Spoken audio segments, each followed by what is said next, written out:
उत्तर प्रदेश के इलाहाबाद प्रयागराज के भूपतपुर में अय्यामे फातिमा के सिलसिले मजलिस का आयोजन किया गया।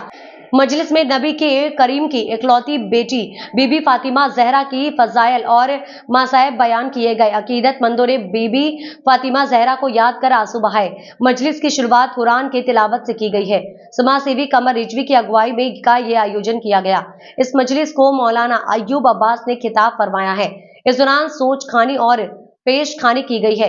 अंजुमन दादूपुर प्रयागराज के नोहा खानी ने नोहा पढ़ा। इस मौके पर अपने बेहतरीन अंदाज में कार्यक्रम का संचालन किया गया। शायर नजीब इलाहाबादी ने किया। इस बीच रसूल की इकलौती बेटी को पुरसा देने के लिए मौजूद रहे। साथ ही इस मौके पर आपसी भाईचारे की दुआ मांगी गई। Bureau report Miraj Shaikh, ZTV India. आज आप जो ये प्रोग्राम कर रहे हैं, ये इसका क्या मेन मकसद है? देखिए, मेन मकसद है सबसे पहले आप जो आए कवरेज करने के लिए बहुत बहुत शुक्रिया आप मेरे मीडिया बंधुओं का। क्या है कि जब सन 61 हिजरी में इमाम हुसैन की शहादत हुई तो ये इमाम हुसैन को शहीद करने वाला कौन था, एक नाम उजागर हुआ, यजीद, शेम, हुरमला।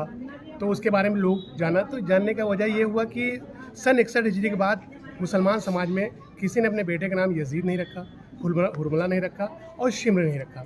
तो उसी तरीके से रसूल की बेटी, इकलौती बेटी फातिमा ज़हरा सल्लल्लाहु अलैहा कि ये वफ़ात नहीं हुई बल्कि शहादत हुई। शहादत कैसे हुई, कम से कम इसको भी इस्लाम धर्म के अनुयायियों को मालूम होना चाहिए। तो उसी लिए ये ज़ोर शोर से चल रहा है। मैं भी बैठा था तो मैं भी ये सोचा, जब गूगल बता सकता है कि बीबी फातिमा ज़हरा का कातिल कौन है, तो क्या ये मैं एक प्रोग्राम करके, अय्याम फातिमा प्रोग्राम करके लोगों को इस बात को जागरूक करें कि भाई रसूल की बेटी जो कायनात, जिनके सदक़े में कायनात खल्क़ हुई, तो उनकी शहादत होती है। तो किस तरीके, कौन है शहादत करने वाला, किसने इस प्रोपेगेंडा को रचा और क्या है बाग़ फ़िदा, तो इसको जानने के लिए लोगों को ज़रूरी है। इसलिए ये अय्याम फातिमा का आयोजन किया गया है और जिसमें कम से कम नहीं तो 6 ज़िले के लोगों का आगमन यहाँ पे हुआ है। और लखनऊ से शिया पर्सनल बोर्ड के चेयरमैन जनाब यासूब अब्बास साहब और हुज्जतुल इस्लाम वाले जनाब वसी हसन खान साहब और फ़ख्र निज़ामत जनाब नजीब इलाहाबादी साहब, ये विश्वविख्यात कवि हैं, और समाज सेवी हसन साहब, बाकर नकवी साहब, सब ये लोग आए हुए हैं और हौसला अफजाई कर रहे हैं कि ये अय्याम फातिमा का प्रोग्राम ज़ोर शोर से और होना चाहिए। कोई अंजुमन भी आई है? जी, अलमदार हुसैनी दादूपुर नोहा मातम करेगी। ये फर्स्ट टाइम, ये इसके पहले भी आई थी, दोबारा भी आई है। अपना इंटरव्यू। मेरा नाम कमर रिजवी है, मैं समाज सेवी हूँ और मैं समाज के लिए काम करता हूँ।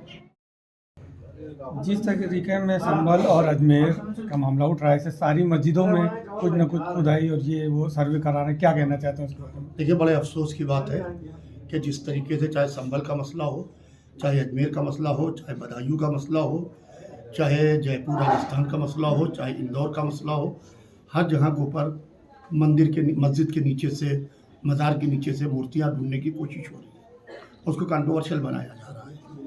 क्योंकि मंदिर हो, मस्जिद हो, गुरुद्वारा हो, इमामबाड़ा हो, आदमी मन की शांति के लिए जब हर जगह से हार जाता है तब आदमी वहाँ जाता है। मगर बड़े अफसोस की बात है, हमारे मुल्क का माहौल पूरी तरीके से जानबूझ के ख़राब किया जा रहा है और इसके अंदर हमारे प्राइम मिनिस्टर मोदी जी सबके विश्वास की बात करते हैं। अगर आप सबके विश्वास की बात कर रहे हैं तो इस वक्त किसको विश्वास में लिया गया? और सवाल यह है कि चाहे केंद्र हो चाहे प्रदेश हो, प्रदेशों में भी भारतीय जनता पार्टी की सरकारें हैं और केंद्र में भी भारतीय जनता पार्टी की सरकार है।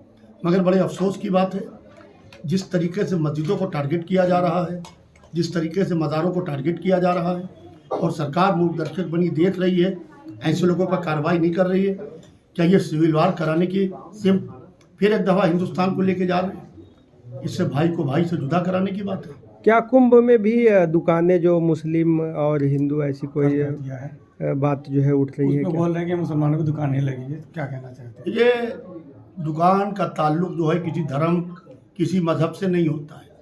आदमी जाता है, दुकानें लगाता है, किसी का भी त्यौहार होता है, कोई भी मेला लगता है तो उसके अंदर हिंदू, मुसलमान, सिख, ईसाई सब दुकानें लगाते हैं। मगर पूरी तरीके से हिंदुइज्म भी अच्छा नहीं है और पूरी तरीके से जो है इस्लामिक भी अच्छा नहीं है। अगर से हमारी तहजीब यही है कि हमारे गुलदस्ते में सारे फूल अच्छे लगते हैं, मगर बड़े अफसोस की बात है कुछ कट्टरपंथी लोग जिस तरीके से बयान दे रहे हों, और अभी अखाड़ा परिषद के अध्यक्ष ने भी जो बयान दिया वो काबिल अफसोसनाक बयान है। मैं ऐसे हर बयान की मजम्मत करता हूँ जो मुल्क को तोड़ने की बात करे, बल्कि मुल्क को इत्तेहाद की बात करना चाहिए, मुल्क की एकता की बात करना क्या संदेश देंगे जो है इस माध्यम से मीडिया के? मैं मीडिया के माध्यम से संदेश देना चाहता हूँ कि लड़ाई इंसान की फितरत है, इंसान को ज़रूर लड़ना चाहिए, मगर गरीबी के ख़िलाफ़ लड़े, बेरोज़गारी के ख़िलाफ़ लड़े, जहालत के ख़िलाफ़ लड़े। आप प्रयागराज आए हैं कमर रिजवी साहब के यहाँ, क्या प्रोग्राम है इनका? कमर रिजवी साहब के यहाँ मैं कई बरस से आ रहा हूँ और अक्सर मैं यहाँ आता हूँ। यहाँ अज़ाए फ़ातिमा जनाब फ़ातिमा ज़हरा सलामुल्लाह अलैहा रसूलुल्लाह की इकलौती बेटी की शहादत की तारीखें चल रही हैं और ये अज़ाए फ़ातिमा का अहतमाम करते हैं बहुत बड़े पैमाने के ऊपर। तो इसी सिलसिले में मुझे आज मजलिस को खिताब करना है बाद नमाज ज़ोहर, तो मैं उसी के लिए यहाँ पे हाजिर हुआ हूँ और यहाँ अभी मजलिस को थोड़ी देर में खिताब करूँगा। आपका शुभ नाम? मैं Maulana Yasoob Abbas, general secretary all India Shia personal law board. जी बहुत